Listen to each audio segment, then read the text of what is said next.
Tatenda Muko was, by every measurable standard known to mothers, aunties, teachers, and even the neighborhood stray dog, a special child.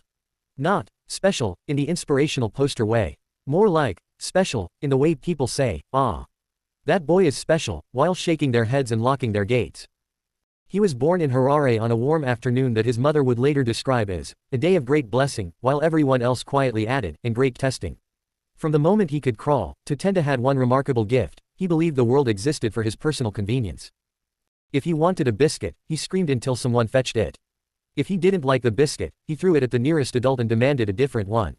If someone dared to say no, he would roll dramatically on the floor like a footballer denied a penalty, kicking his legs as if auditioning for a role in a soap opera titled The Betrayal of Snacks. His parents, Mr. and Mrs. Muko, were loving people. Too loving. Dangerously loving.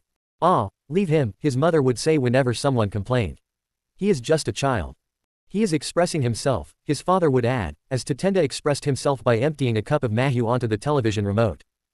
The neighbors learned quickly. Children were instructed not to play at the Mukambakoto house unless they brought helmets, emotional resilience, and a spare toy they didn't mind losing forever. At age 5, Tatenda discovered something powerful: consequences did not apply to him. He could insult older people, snatch toys, refuse to greet elders, and still be rewarded with sweets and laughter from his parents. "Tatenda, greet auntie," his mother would say. Tatenda would look auntie directly in the eye and say, "No." Instead of discipline, his parents would chuckle nervously. "Ah, he is shy." The entire neighborhood knew Tatenda was not shy. Tatenda was many things: loud, stubborn, dramatic, but shy was not one of them. By primary school, his reputation had spread faster than free Wi-Fi. Teachers would sigh when they saw his name on the class list. "Tatenda Muko," one teacher said on the first day. Let us pray." Tatenda approached school the same way he approached life, as a place where rules were suggestions and authority figures were obstacles to be creatively ignored. He interrupted lessons with unnecessary commentary. "Madam, why are we learning this? Will I use it in life?" he would ask, while not using the lesson time to learn anything useful for life. He borrowed pencils and never returned them. He corrected teachers with the confidence of someone who had never been correct before. One day, during a mathematics lesson, he stood up and declared, "This is wrong." "Tatenda," the teacher said patiently, 2 plus 2 is 4. Tatenda folded his arms. "In my opinion, it is 5. The teacher paused. The class held its breath. "Tatenda," she said slowly, "mathematics is not based on your opinion." Tatenda nodded wisely. "That is your opinion." By the end of primary school, Tatenda had mastered the art of being tolerated but not liked. He was like that one song that plays too often on the radio: familiar, unavoidable, and slightly irritating. In high school, things became educational. Teenagers are not known for patience. They are not known for tolerance. And they are definitely not known for entertaining someone who behaves like a toddler with Wi-Fi access. Tatenda tried to continue his usual ways, talking over people, dismissing others, acting entitled, but this time, the response was different. People didn't laugh. They didn't argue. They simply left.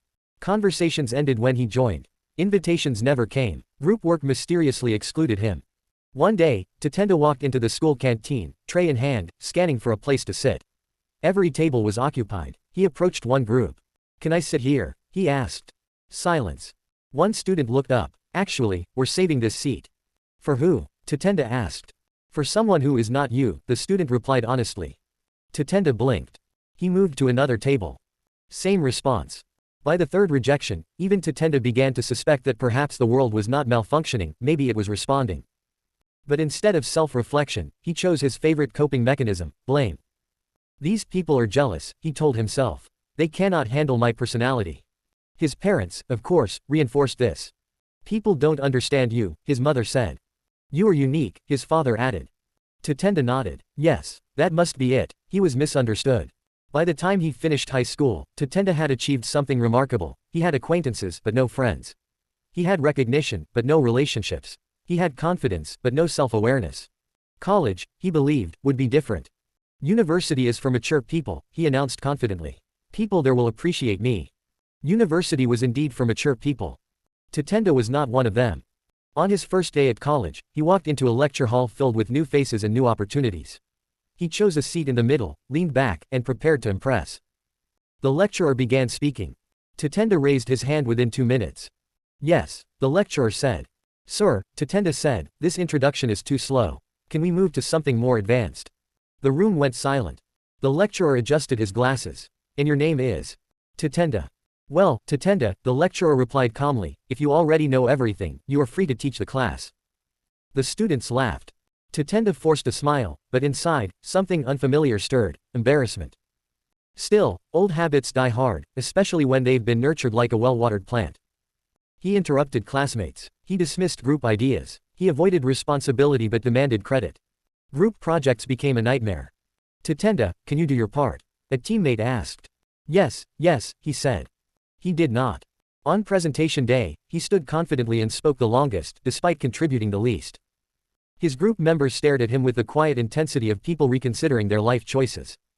Slowly, predictably, inevitably, Tatenda found himself alone. No one partnered with him unless forced. No one invited him anywhere. Even casual conversations felt strained, like trying to dance with someone who insists on stepping on your feet. One evening, after another day of social rejection, Tatenda sat alone in the campus courtyard. Around him, laughter floated through the air, groups of friends sharing jokes, stories, and the simple comfort of belonging. Tatenda watched them. For the first time, the loneliness felt heavy. Not dramatic, not theatrical. Just real. That's when someone sat beside him. A quiet student named Tinashe. Tinashe was known for being calm, observant, and honest to a fault. You look troubled, Tinashe said. I'm fine, Tatenda replied automatically. Tinashe nodded. All right. Silence. Then Tatenda sighed. Why do people avoid me? Tinashe didn't answer immediately. He looked at Tatenda carefully, as if deciding whether to open a door that couldn't be closed again. Do you want the truth? He asked. Tatenda hesitated. Yes. Tinashe nodded slowly. Okay. He leaned forward slightly. You are difficult to be around. Tatenda blinked. You interrupt people, Tinashe continued. You dismiss others. You don't listen. You act like your time is more important than everyone else's. Tatenda opened his mouth to protest. Tinashe raised a hand. You asked for the truth. Tatenda closed his mouth. You don't apologize, Tinashe added. And when something goes wrong, you blame others. Tatenda felt something tighten in his chest. That's not, he started. It is, Tinashe said gently. And people are tired. Silence fell between them. Tatenda stared at the ground. For the first time in his life, no one was laughing at his behavior. No one was excusing it. No one was softening the truth. It landed exactly as it was, heavy and undeniable. I didn't know, Tatenda said quietly. Tinashe shrugged. Now you do. Tatenda sat there long after Tinashe left.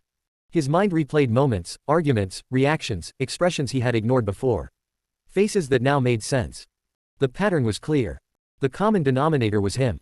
That night, Tatenda did something he had never done before. He reflected. Not blamed, not justified. Reflected. And it was uncomfortable. Very uncomfortable. Because reflection is like a mirror, it shows you things you may not want to see. The next morning, Tatenda woke up with a strange feeling. Responsibility. He thought about his parents. They raised me like this, he muttered. For a moment, he felt justified. Yes, he said, it's their fault. But then he paused. Tinashe's words echoed in his mind. Now you do. Tatenda frowned. Blaming his parents might explain his behavior, but it didn't fix it. And for the first time, he realized something important. Understanding your past is helpful. Using it as an excuse is not. Tatenda sat on his bed. Well, he said aloud, this is unfortunate. Then he sighed. But also fixable. Change did not happen overnight. If it did, it would be suspicious. Tatenda began small. He listened more. He interrupted less. When he caught himself about to dismiss someone, he stopped. It felt unnatural. Like writing with his non-dominant hand. But he persisted. One day, during a group discussion, he had an idea. His instinct was to announce it immediately. Instead, he waited. Someone else spoke. Tatenda listened. Then he said, that's a good point. The group looked at him, surprised. Tatenda resisted the urge to add, but mine is better. Progress. He started apologizing. Awkwardly. Clumsily. But sincerely. I'm sorry for interrupting you yesterday, he told a classmate. The classmate blinked. Are you okay? Tatenda nodded. Yes, just trying something new. Slowly, things began to shift. Not dramatically. Not instantly. But noticeably. People didn't run away when he approached. Conversations lasted longer. Group members didn't sigh when he spoke. Tinashe watched quietly. One day, he smiled. You're improving. Tatenda grinned. Don't tell anyone. It will ruin my reputation. By the end of his degree, Tatenda had done something even more impressive than passing his exams. He had changed. Not completely, he was still occasionally dramatic, still capable of unnecessary commentary, but he was aware. And awareness, it turns out, is powerful. Tatenda graduated. Then he kept going. He pursued further studies, driven not just by ambition, but by a desire to prove to himself that he could grow beyond who he had been. Years later, Tatenda stood in a hall, receiving his doctorate. As he walked across the stage, he remembered the boy who believed 2 plus 2 was 5. He smiled. After the ceremony, he found his parents. His mother hugged him tightly. "We are so proud of you." His father nodded. "We always knew you were special." Tatenda laughed. "Yes, but now I am special in a better way." They didn't fully understand, but they were happy. Tatenda later married a kind, patient woman named Rudo, who had the rare combination of warmth and firmness. On their first disagreement, Tatenda began to argue passionately. Rudo raised an eyebrow. "Are you listening, or are you preparing a speech?" Tatenda paused. Then he smiled. "I'm listening." Progress. Years passed. Tatenda became known not as the difficult boy from Harare, but as a thoughtful, engaging man. People respected him. They enjoyed his company. And occasionally, when he told stories about his younger self, they laughed. "Wait," someone would say. "That was you." Tatenda would nod. "Yes, I was a work in progress." And then, with a grin, he would add, "Actually, I still am."